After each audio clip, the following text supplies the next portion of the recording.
So, welcome to the Home Project podcast, the most unorganized and unofficial podcast ever, because we've never really done one before. So, how's everyone doing?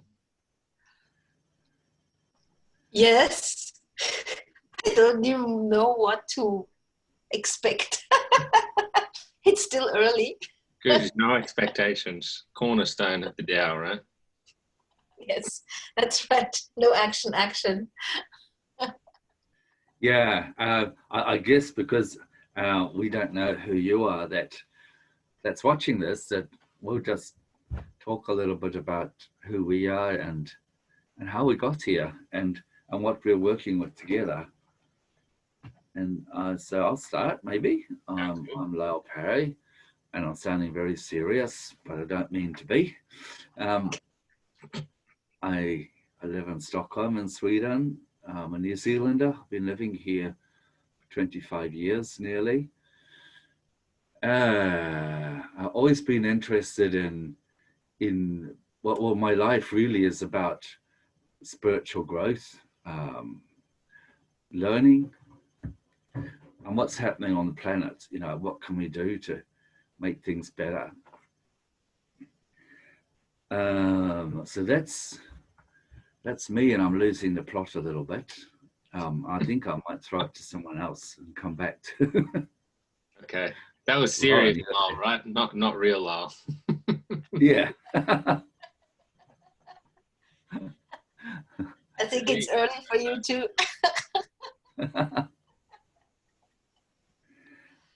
So shall I go on? Yeah, you go on, Brigitte. I'll come back later. Yeah. Okay. So I'm Brigitte Burgesser. I'm half Swiss Peruvian, grew up in Switzerland, in the Swiss German part. And in the meantime, I have been moving 12 times, living in 6 countries and 3 continents. And the reason why I joined this group is because having lived in so many countries and so many different cultures and different type of situations, life situations, I felt that we need to learn more about how to live more in a harmonious way, because there's lots of stress, and I was really for the search for peace in my mind and this calmness, getting this calmness back, which I had lost with all this agitated life and work. So I think I discovered the Tao, and I discovered the Lao Tse, I discovered the Qigong, and I met Lyle and Rowan and some other really inspiring people, where we actually go for the search for the Tao and to integrate that into our life, to bring more this calmness that I was seeking for, and actually living in the presence for a more harmonious surrounding and lifestyle somehow. Have you found it yet? Still on the search. Well, I'm actually improving. Yeah. Yes, I found it. I found the technique. I found the philosophy. Now I have to work on myself and integrate it. Oh, sounds good. I'm familiar. All right, I'll go next, I guess. So I'm Rowan from Australia. Been living in the past couple of years in Europe. And first thing I'd like to say is the Home Project is not a cult or a sect. Because we hear that a lot. It's about learning how to connect with your body and learning how to go inside yourself to do self-reflection and grow. So that's what I got into it for. And that's what I still enjoy about it. And we're learning some pretty wise information and things that are so simple that get left out from daily life, in the complicated aspects of the world. So yeah, I'm part of this project because I met two lovely people, one lovely man and one lovely woman. And together we're going on a journey to try and spread this health out to more people. So that's the background. Oh, Yeah. well done, Ron. Yeah. Do you want to say a little bit more about what we've been working with the past week or so, Lau? Yeah, well, absolutely. What we three have actually been together here in Sweden for some days in this last week, putting together a series of workshops, a series of techniques, which we call 4 Times for Health. And it's very much to do with the rhythms in our bodies, in our body. What's happening hour for hour, which organs are active, which ones need to rest. And from that, how we plan our days, which I think is really wonderful. Something we've been actually working with for some time personally, all three of us. But in being together and putting together the workshops, it's really given me a greater depth to the whole thing, a greater pondus, a greater significance. And what we use these techniques with is like what we do almost hour for hour through our day to live the life best we can, least stress, healthiest way, and most effective way. And I hear myself blabbing on about Industrial Revolution and what that's done for us. So I'm going to do it again now too. And just say that if we look back for 200 years, we can see that Industrial Revolutions created for us a system of living which is really very artificial for we humans. It's a machine paradigm, not a human paradigm. And really working with what these techniques, with our 4 Times for Health, gives us the structure to come back to what is a humane way to live, what is a healthy way to live. And I'm going to stop blabbing now because I'm starting to sound like I'm preaching. So I'll throw it back to one of you guys. So I'm going to take over because I am a former, I used to work in a bank, private banking. Yeah, tell us about the banking thing. Yeah, so I was in banking and I was in real estate, so nothing to do with preaching. And banking was really based on profit and on performance. You really had to be performing 200% all the time. Every result was everybody is being put under pressure, much under pressure. Really only earning on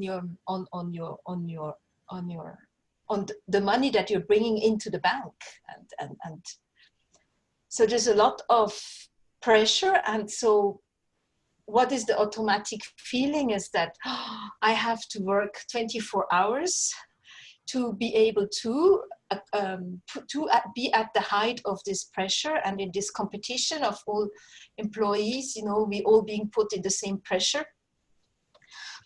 And it's so the idea is always like, oh, I have to make presence and I have to be there as many hours as possible and be efficient and all the time, permanently.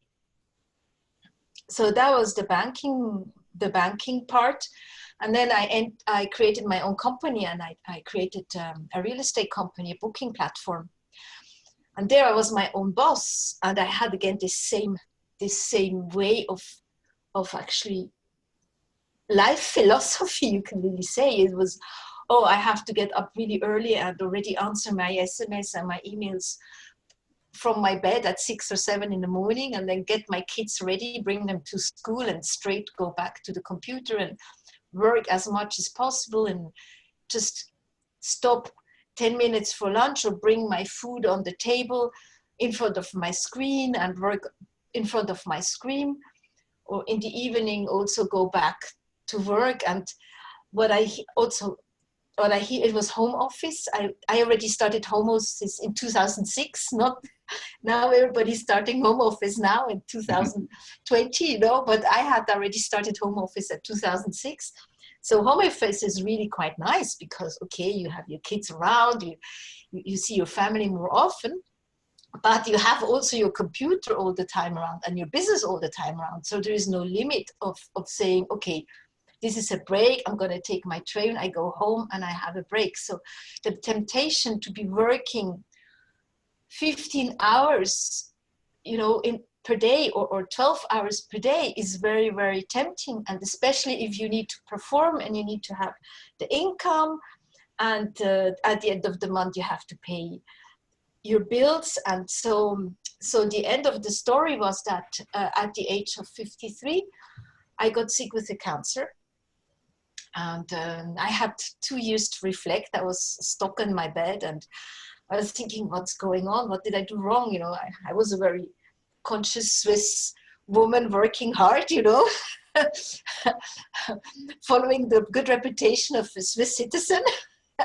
I'd done everything right, you know, I thought. And that's when I realized that actually I had maltreated my body completely, and that my brain was just functioning at 200 the speed, all the time thinking, oh, and what about this deal and that deal and this thing to do. So my brain was nonstop, you know, like just moving around. There was never a pause, either with the kids or with, you know, how I was going to keep on with the company, hire people, fire people. It was like always getting new clients, all the good and the bad parts. And so when I was there lying in my bed, really worried of whether I was gonna leave two young children the rest of their lives, you know, and I said, no way, I'm not gonna do that. So I was thinking, so what do I need to change? Then I said, my brain has to change. My brain has to calm down. You know, I have to just, switch it off and stop worrying, you know, about, am I going to have now this so much income in that month, and am I going to be able to pay my pension a day in the future as a single mom? And you know, and I said I had to stop this brain. And then, you know, when you always ask the universe for something, you know, when you ask the universe for money, the money will come. When you ask the universe for calmness in your head, so it came. And that's when I met Dr. Guo Bizong, who did these Qigong retreats. And that's when I actually discovered this fantastic technique of 4 times for health, which we're going to be explaining you more in detail, which is, I was just writing to a friend this morning who is she lives in Africa and having a lot of, you know, they're having even more problems than we do.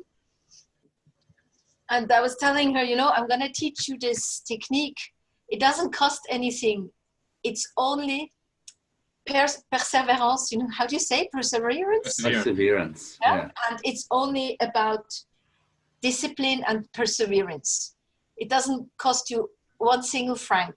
It's just perseverance if you really want to have a you know, more calm and more settled mind. And that's the 4 times for health practice. Ro, I have to look for my technical problem who's like bzzz. I let you continue. Yeah, I'll talk about the 4 times for health, huh? So the 4 times for health, what it is basically learning to sync your body in line with nature. So many thousands of years ago, different Eastern cultures were just watching nature, and then they observed that the principles in our body operate on the same principles of nature. So for example, like in autumn time, all the trees lose their leaves, and then they start to prepare for winter. And then when winter comes, the trees have no more leaves, and they're restoring themselves to prepare for spring and autumn, and all the animals go into hibernation. So with these principles on 4 Times Health, they say in winter and autumn, you should also wind down and stop doing such stressful, heavy work, and then relax and restore your energy for the coming seasons. And then in spring, when everything's opening up and the trees are getting their leaves, and then in summer, everything's really flourishing, life's really moving, that's the time when you should be really moving and getting the fire energy and conquering all the things in life. So the 4 Times for Health is a daily practice reflected from those 4 seasons. So the 4 times are 5 a.m. to 7 a.m., 5 p.m. to 7 p.m., 11 a.m. to 1 p.m., and 11 p.m. to 1 a.m. So the principles are that you do certain things at certain parts of the day, which are in line with how nature is operating. And through that, your body naturally begins to sync to how it's most optimal at functioning. And then almost, any sickness can be fixed from that. And, whether you want to talk about mental illness or physical illness, really the ancient cultures would say that's just a byproduct of us living in an unnatural way, living through constructs or programming which we're not meant to. So like 5 a.m. to 7 a.m., that's when the sun or the yang, if you look at the yin yang, there's black on one side, white on the other side. When you look at the yin yang, that 5 a.m. to 7 a.m. on the clock, that's when it's the most yang, the peak yang. So that's when we should be up and we should be exercising. We should be doing qigong or yoga or weights or whatever it is. And then to do that, that really builds your yang, because as the sun is rising, you're also rising. So you're building your energy with nature. So a lot of people think if they're tired that they shouldn't do exercise, or they need to, change their diet or take a certain pill to get better. But in reality, the best way to build your energy is to just get up with the sun and take in the sun, the energy like Superman. And so the next part of the day is of the 4 times is 11 a.m. to 1 p.m. And we call that the baby yin, because when you look at the yin yang, that's when the white shifts to the black, which is the yang shifting into the yin. So why we call that the baby yin? Because it's like a little baby. When you have a baby, you have to really nourish it and take care of it and protect it, and so it can grow into a healthy toddler and an adult. So if you do the same thing with your body, and during those times you take a nice little rest and a nap, then you're going to be giving yourself the energy you need to turn into a nice relaxing day later on. And the 3rd time for health is 5 p.m. to 7 p.m., which is the kidney time. And that's the time where it's peak yin. So you really just want to relax, completely rest, put your feet up in the air so you can get your blood circulating to your kidneys. And then the last time is before you go to bed. And that's when you want to take a foot bath and get your blood circulating well and meditate, so you can start to prepare your energy for the next day. So that's the very, very broad overview of what it is. And what we usually work with, and what we've been working with the project, is how we can work with that and instill that in different projects and maybe different communities, so people can be brought back to health. Is there anything you feel like you want to jump in there and say, Laura? I think you have presented it in a very profound way, Rowan. Anything I would say is just details. Probably just to say that for me it really works.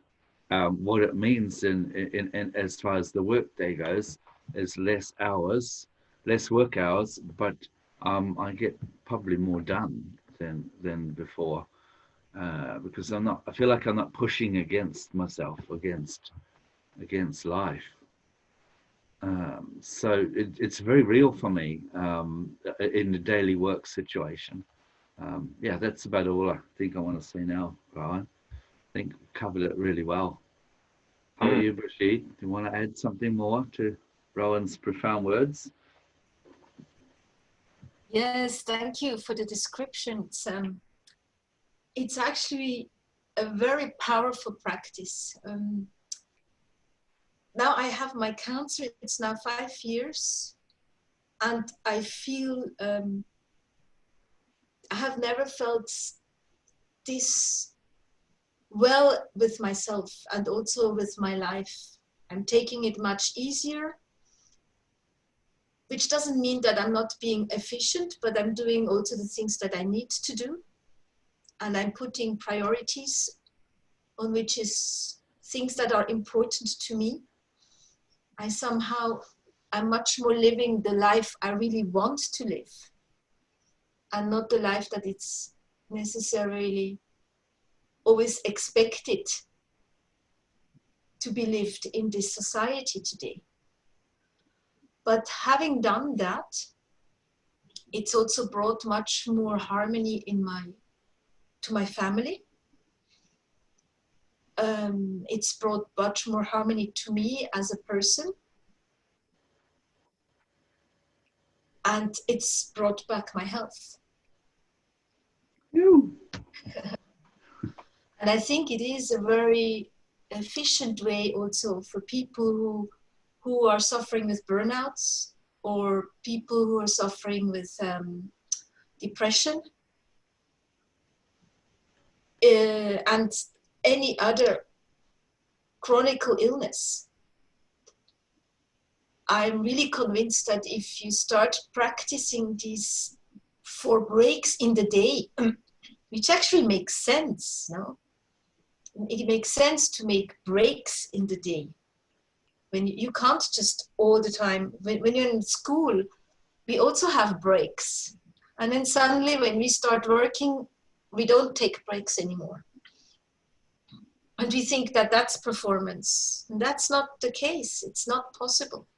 Our brains are not done for that, to be 10 hours all the time on the go without interruption. Yeah. One of the reasons I know that you wanted to get involved with a larger project, right, is because you were starting to learn these principles for yourself, and then you thought, how can you know, help give it to other people, but without, you know, being preachy and, like, you know, putting too much out there, because that's exactly what other institutions did. So yeah, how do you see, with the goal of us creating like a center/community, how do you see that fitting in with what we're doing right now? That's a question for both of you.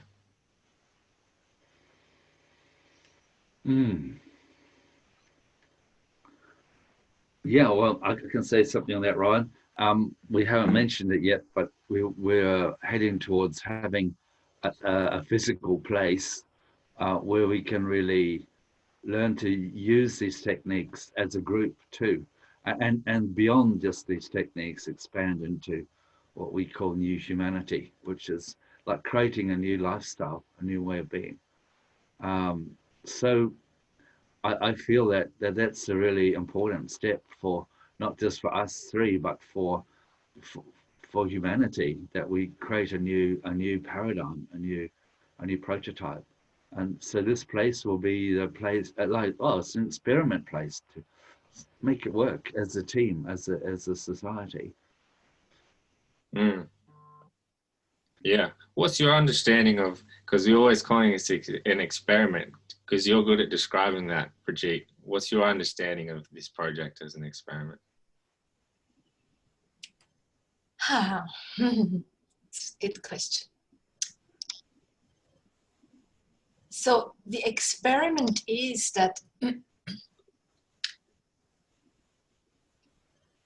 actually the experiment of a new community, the way I see it, is that if we all do apply these breaks, these 4 times for health in a community,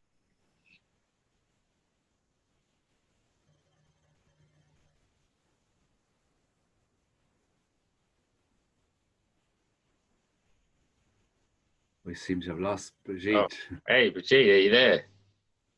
You're frozen. Hello? Brigitte.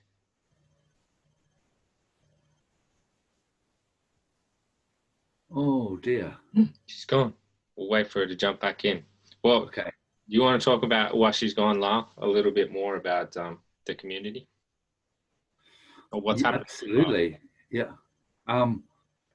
What we're aiming towards is having a fair chunk of land somewhere in a good, fairly remote place where we can experiment on many levels.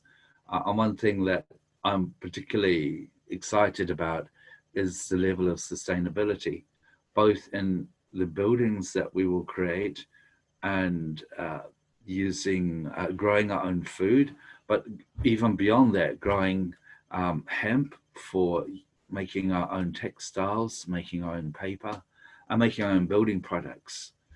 So that really our society, our little group, will be as sustainable as is humanly possible. And if it's in a place like here in Sweden, we have climatic factors to take into consideration, which may not play much role in other parts of the world. But we've got pretty long, dark winters here, so we'll be looking at food production through the winter time too, inside, of course. Yeah, so we have lots of possibilities, and then creating our own power sources through hydroelectric, through wind power, and even solar, in spite of the dark. We have a lot of things to play with. And in the process of this, we are going to be using the techniques that we've been talking about here with 4Times for Health as our basis. And I see we got Brigitte back.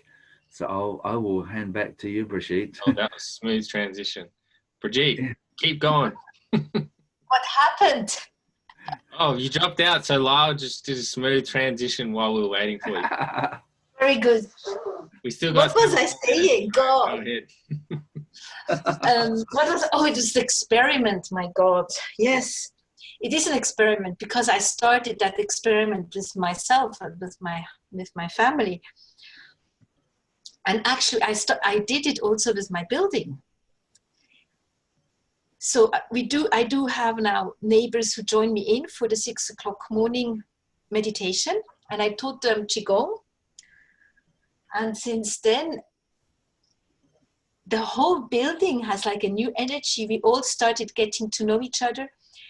We are share. You know, when one goes shopping, then she goes shop for several people, or somebody needs some help with babysitting for their dogs or anything, or cooking, or there is something missing.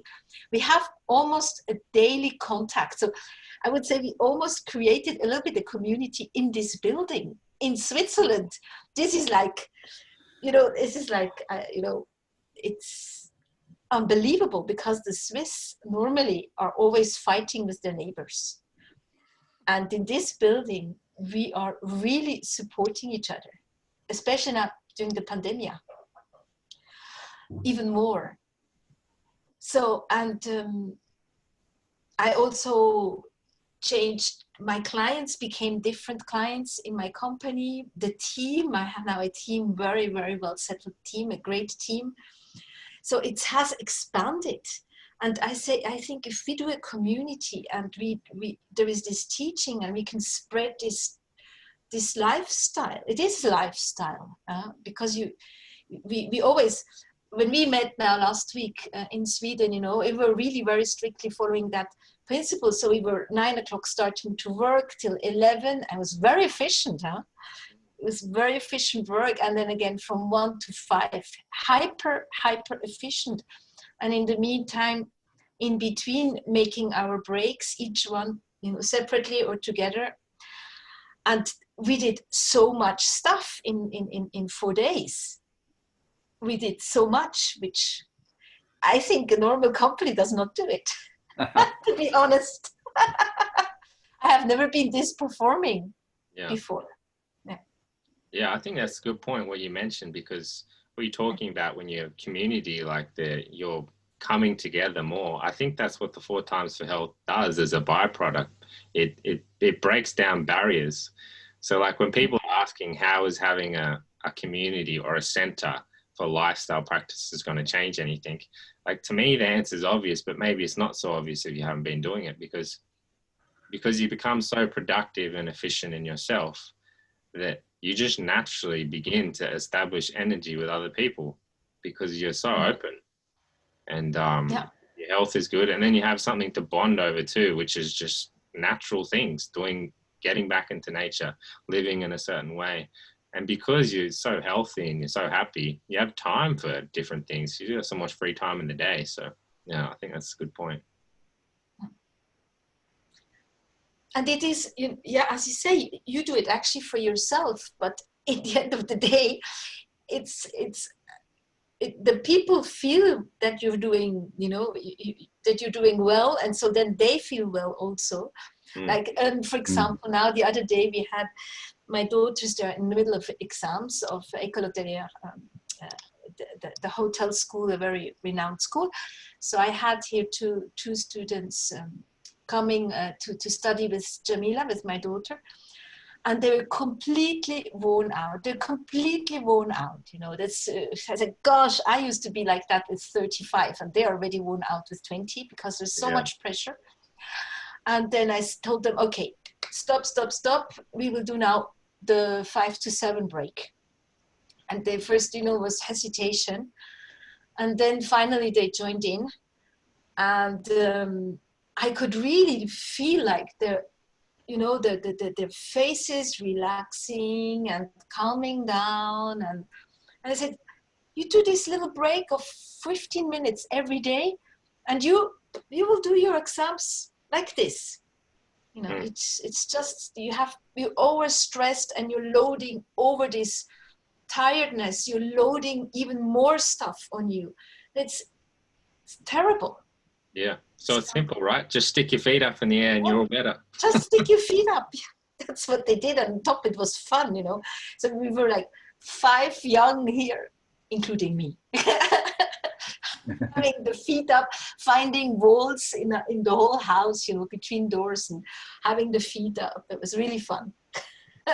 Hey, we only got like 30 seconds left now. So should we wrap it up? Should we all say goodbye and say thank you to everyone for listening in, learning more about what we're doing? Thank you. Absolutely. Thank you. Hope to see you soon. Hope to see you soon.